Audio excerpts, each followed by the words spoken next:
I guess we'll start with the question because, admittedly, when I think about art, or when I thought about architecture until I met friends in college that were architect majors and whatnot, like I just thought it was designs, and then you get almost like photography and painting, like you get critiques and that's it. But like now, at least now that I've collected that, you not just design it, but you also have to think about all the electrical stuff and all the plumbing. Like there's now that CAD programs are out, like there's so much more detail that like people have no idea about. So if you want to touch on that.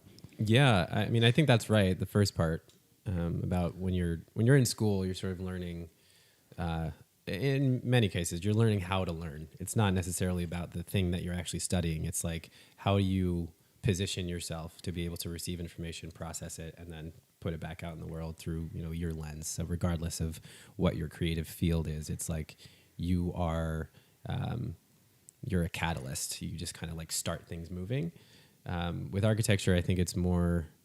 The scope is just wider. Like you learn sort of the art side. I think that's what I wanted to do originally. When you asked me if sort of where the architecture started, I wanted to be a painter when I first started, and I went to this thing called Maryland Hall, which is like this art school in Annapolis that gives young kids early exposure to pretty rigorous art courses, and I did that for 6 years, 7 years.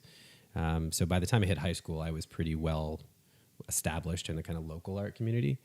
But then at some point, I think my parents saw that coming, and they were like, "We don't want that for you."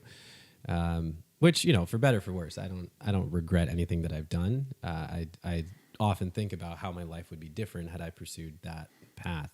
It was mostly like oil and canvas. That was kind of my medium.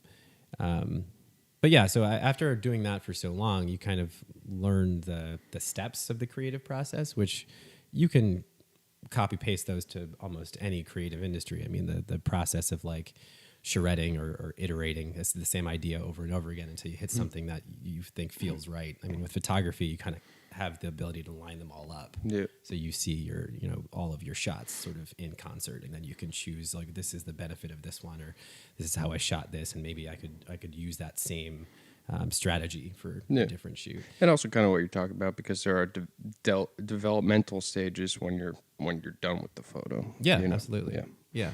And because it's never, you're not finished when you're finished. There's always more steps. Yeah, absolutely, refinement and all that.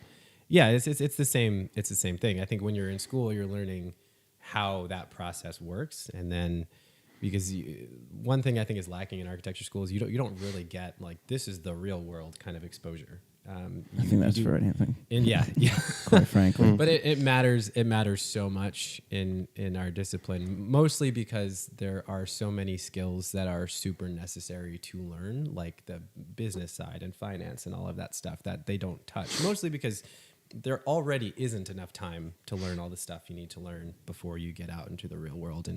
Because I did undergrad and sort of grad portion of school, so I went to school for a long time. So you think like, well, surely I know all the things that I'm supposed to know. You paid all this money, you spent all this time. And then, of course, you get out into real world practice, and it's like wildly different than you had been told. But a lot of that, too, is the people who stay in academia for as long as they do, the people who become professors, that's the soup they swim in. They know academia because that's what they're paid to do. There are professors of professional practice, but those guys tend to tell you, this is how contracts work and this is who the clients are, and et cetera. It's not really, this is how you get work when you go out. You have to learn that as an adult.